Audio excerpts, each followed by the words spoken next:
¿Qué tal? ¿Cómo están? Bienvenidos a una nueva edición de Economía para Todos. La verdad es que la semana viene cargadita de datos realmente malos, la mayoría de ellos, para la economía y su evolución en los próximos meses.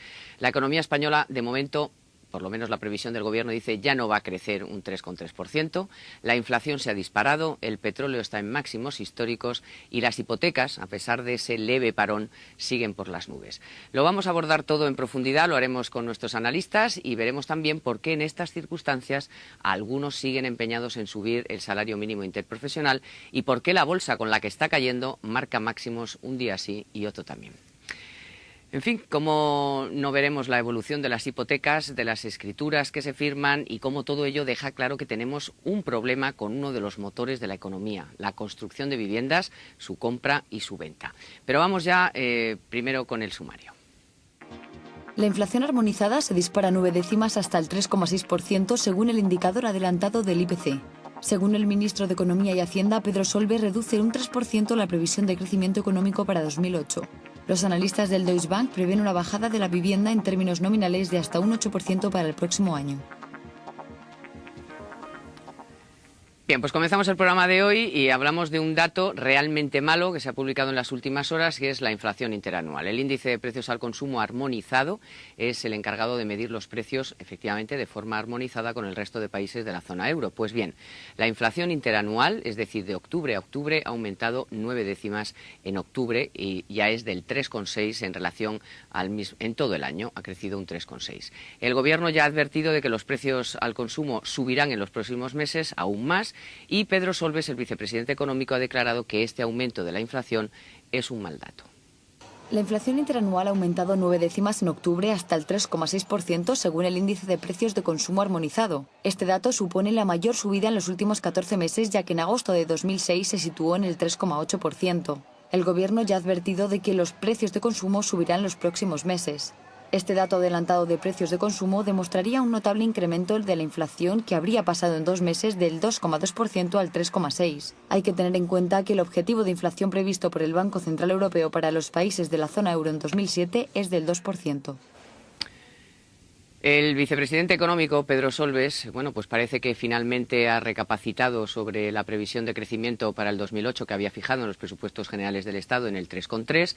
No sabemos si lo ha hecho, en fin, por no ir tan lejos de previsiones importantes como las del Fondo Monetario Internacional o incluso del Banco de España, de algunos bancos de negocios, de agencias de calificación, en fin, de 15 o 20 organismos distintos. Pero, en fin, lo ha hecho. Las previsiones las ha rebajado hasta el 3% y ha dicho que no será hasta diciembre cuando el Gobierno revise en todo caso esa previsión oficial. Pero en fin, ya la ha lanzado. Este 3% se acercaría al crecimiento potencial de España, aunque por ejemplo en las últimas horas se ha sumado la Fundación FAES con un informe que dice que desde luego los datos siguen siendo muy optimistas y que la previsión del Gobierno, su previsión para el año que viene a ser en torno al 2,5-2,7%. Las previsiones de crecimiento en nuestro país para 2008 parecen no ser muy estables. Después de la previsión de crecimiento de junio alrededor del 3,3%, ahora el ministro de Economía y Hacienda, Pedro Solbes, reconoce que este dato inicial corre riesgo a la baja. Informes como el de Morgan Stanley o el del Fondo Monetario Internacional parece que han sido escuchados por el ministro de Economía. Por su parte, Solbes cree que es irrelevante hablar de una décima más o menos. Los precios no son el único dato que está por las nubes. También el petróleo esta semana nos dejaba datos, en fin, para la preocupación, por encima de los $90 el barril. También la Bolsa de Madrid ha registrado máximos históricos, ya les comentaba antes que un día sí, otro también, aunque después lo analizaremos porque en realidad se está sosteniendo en muy poquitos valores, y el euro que alcanzaba esta semana los $1,44, que es desde luego un hito histórico. Está claro, un mes más, las dificultades de nuestro país para exportar, la falta de competitividad de la economía y lo que todo ello tiene de negativo para nuestra balanza exterior, que ya alcanza un déficit que en términos de PIB es el mayor del mundo. El petróleo continúa su escalada. El precio del oro negro está en los niveles más altos desde la crisis de petróleo del 1979, mientras que el dólar continúa debilitado por la ralentización de la economía de Estados Unidos.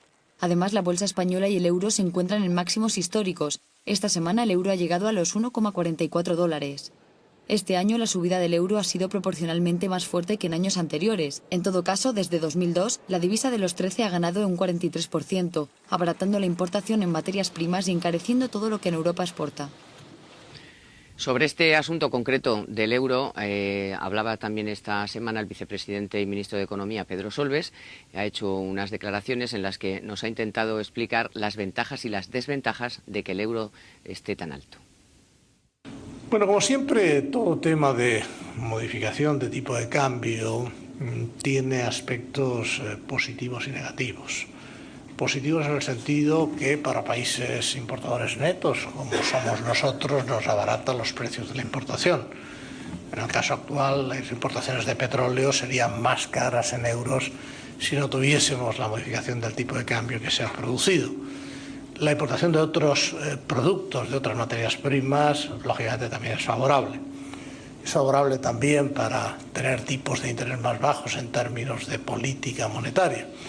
Pero es cierto que los tipos de interés con un euro revaluado plantea problemas de competitividad a las empresas, aunque tengan beneficios también en términos de coste, y por lo tanto que tengan que adaptarse a esa nueva realidad. Esta semana hemos conocido otro dato, el crédito hipotecario, que supera ya el billón de euros y que se equipara al volumen del Producto Interior Bruto. Además, el endeudamiento de las familias españolas ha crecido en el segundo trimestre del año un 15,7%, lo que supone un nuevo récord histórico al acercarse por primera vez a la barrera de los 900.000 millones de euros. La deuda de las familias creció fundamentalmente por el incremento en un 16,5% de los préstamos a largo plazo. Según el Instituto Nacional de Estadística, el número de viviendas hipotecadas cayó, sin embargo, un 11,22%, y es que los españoles no están dispuestos a pagar más de, al parecer, 247.000 euros o no pueden pagar más por una vivienda y emplean alrededor de 10 meses en su búsqueda.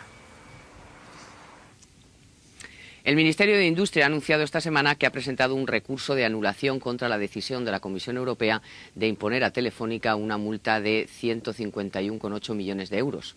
La causa de la multa, les recuerdo, fue un presunto abuso de posición dominante en la banda ancha en el mercado español entre los años 2001 y 2006. En el comunicado, el Ministerio de Industria explica que el objetivo del recurso no es defender a Telefónica, sino a la competencia de España en materia de regulación de telecomunicaciones y también de su organismo supervisor, la Comisión Nacional del Mercado de las Telecomunicaciones. Y vamos a comentar ya la cifra de la semana. La tan comentada burbuja inmobiliaria en España vuelve a ser noticia de nuevo. De acuerdo con las estimaciones de Deutsche Bank, los precios de la vivienda podrían incluso caer en 2008.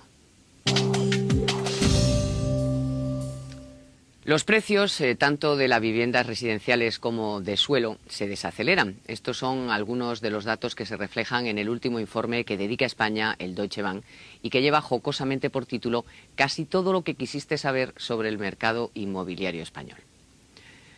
Según los expertos del banco alemán, los precios de la vivienda en términos nominales podrían incluso caer en 2008 hasta un 8%. Pueden mantenerse sin apenas cambios o solo en línea con la inflación para el periodo 2009-2013.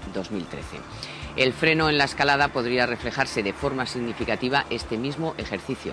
Los analistas de Deutsche Bank prevén una subida en el precio de los pisos cercana a la inflación, es decir, alrededor del 3%.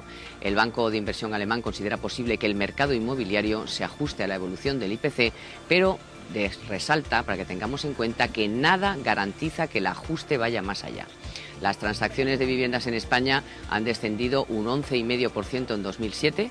El número de nuevos permisos ha pasado de subir un 18,4% entre 2005 y 2006 a tan solo un 1,5% un año después.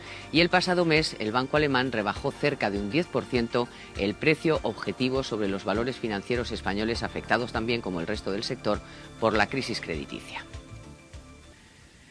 Y como lo que hay que hacer es intentar ahorrar, un buen método es un nuevo producto que ofrece la Caixa. Se trata de Ahorra el Cambio. Es un método sencillo para ahorrar sin darte cuenta. Consiste en un plan de ahorro para los titulares de las tarjetas de esta entidad, ya que con cada compra pagada con la tarjeta se le aportará automáticamente una pequeña cantidad de dinero en la cuenta de ahorro, con un interés del 5% nominal anual. El ingreso será la diferencia entre el importe de la operación y el múltiplo de 5 euros superior.